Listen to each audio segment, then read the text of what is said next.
नमस्कार.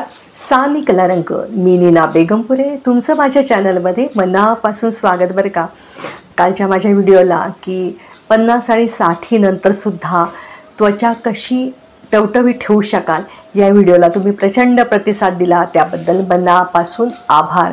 ज्यांनी सबस्क्राईब केलं नसेल त्यांनी नक्की सबस्क्राईब करा, बेल आयकॉन क्लिक करा, म्हणजे जेणेकरून तुम्हाला व्हिडिओ आले कळेल.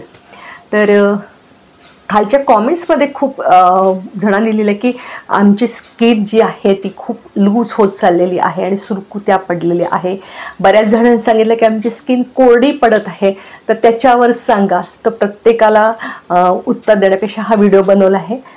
छोटेच परत घरगुती उपाय सांगते आहे, नक्की करा. आणि फक्त ह्याच्यामध्ये थोडंसं सातत्य लागतं बरं का, की आत्ता आपण पी हळद आणि हो गोळी असं नसतं.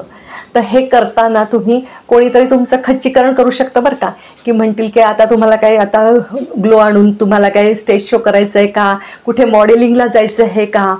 तर असे जे खच्चीकरण करणारे लोक असतील त्यांच्यापासून लांब राहायचं.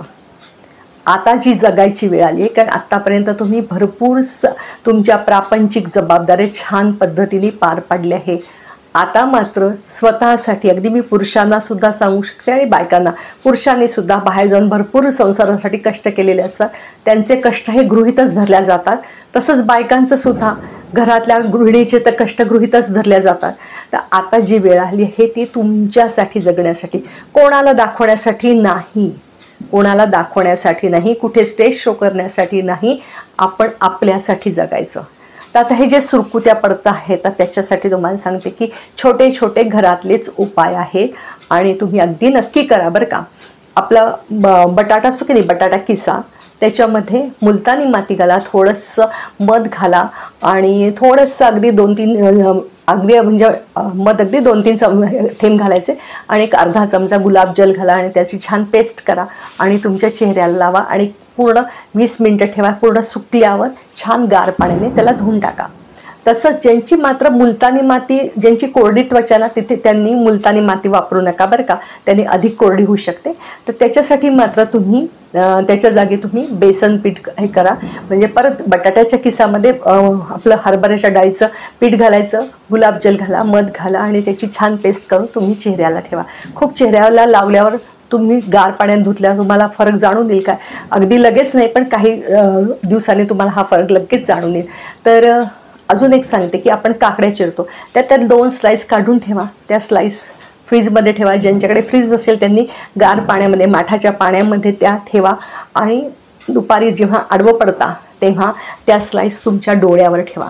जेणेकरून आता आपण बघा, आपल्या ठराविक वयानंतर प्रत्येकाला चष्मा लागतोच वयापरत्वे, तर डोळ्याखालीचं काळं झालेलं असतं किंवा डोळ्याला आपले जळजळ होते उन्हाळ्यानी, तर त्या ह्याच्या काकडीच्या स्लाईसमुळे खूप छान गारवा मिळतो बरं का.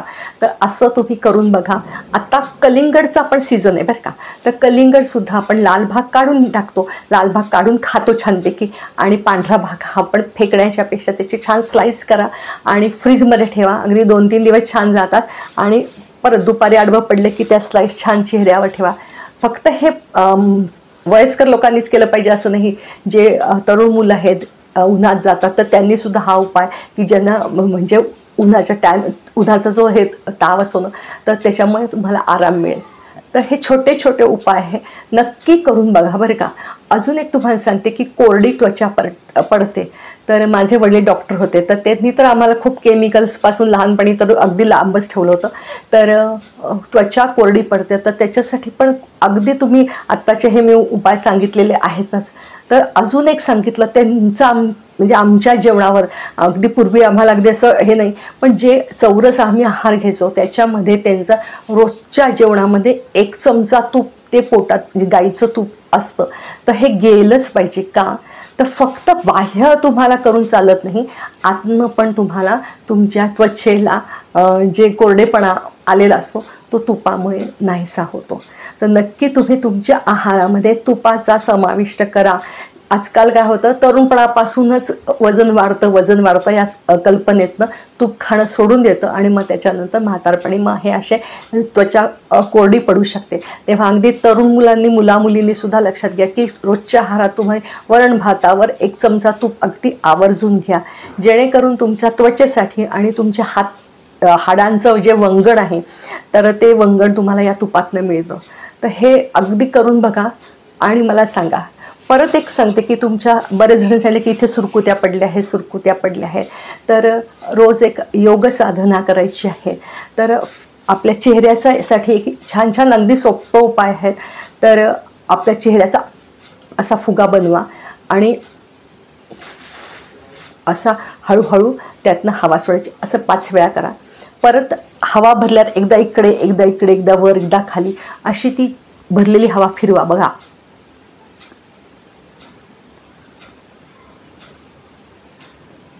तर ह्याच्यातनं सुद्धा तुम्हाला आपले जे हे स्नायू लूज पडलेले आहेत तर हळूहळू ते पूर्ववत होतील. फक्त ह्याच्यामध्ये सातत्य पाहिजे बरं का. म्हणजे आज केलं आणि उद्या लगेच इफेक्ट मिळेल असं नाही.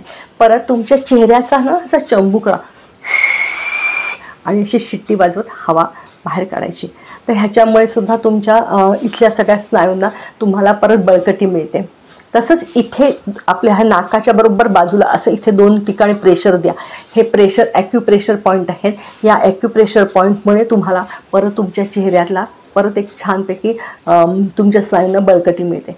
तसंच आपला हा कानाचा भाग आहे, या कानाच्या भागावर सुद्धा 5 ठिकाणी असं प्रेशर द्या. प्रेशर देऊन किंचित खेचा बरं का. ह्याच्याने सुद्धा तुमच्या चेहऱ्यावर जो ताण निर्माण होतो तो एकदम तुम्ही रिलॅक्स व्हा. तुम्ही अगदी झोपताना केला तरी चालेल, म्हणजे असं काही नाही की रिकाम्या पोटीच केलं पाहिजे असं काही नाही. हे छोटे उपाय आहे, हे नक्की करून बघा. अजून एक तुम्हाला सांगते की तुम्ही म्हणाला ना की कोरडी वाटते आणि इथे लूज होते आहे, तर आपल्याकडे तर खोबरेल तेल सगळ्यांकडे असतं. खोबरेल तेल घ्या किंवा ज्यांना शक्य आहे त्यांनी क्रीम आणा, मॉइश्चरायझर क्रीम आणा, इथे लावा. हे पहा, असं तुम्ही हे पहा 2 आहेत ना, हे मूठ घालून हे असं तुमची त्वचा इथे खेचा की जेणेकरून तुमच्या इथे जो तुमच्या म्हणतात ना की इथे तुम्हाला सुरकुत्या दिसतात तर ह्या सुरकुत्या जायला नक्की ह्यानी मदत होईल. हे तसंच आपला माहिती आहे का, अजून एक छान पॉवरफुल आहे की आपण केळ खातो तर केळाची जी साल असते की नाही ती साल इथे फिरवा बरं का. साल अशी फिरवा, त्याने सुद्धा तुमच्या चेहऱ्याला खूप छान असा हे मिळतं, न्यूट्रिशन मिळतं.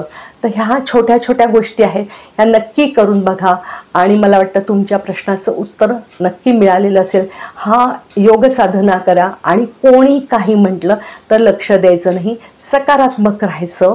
आणि जे असे लोक आपल्याला मागणं हे पहा, लोकांची ही प्रवृत्ती असते की कोण जरा काहीतरी चांगलं दिसेल तर खेचायचं त्याला, तर तसं नाही. आपण ह्या लोकांकडे दुर्लक्ष करायचं आणि छान राहायचं, जेणेकरून आपला उत्तरार्ध सुद्धा छानच जायला पाहिजे.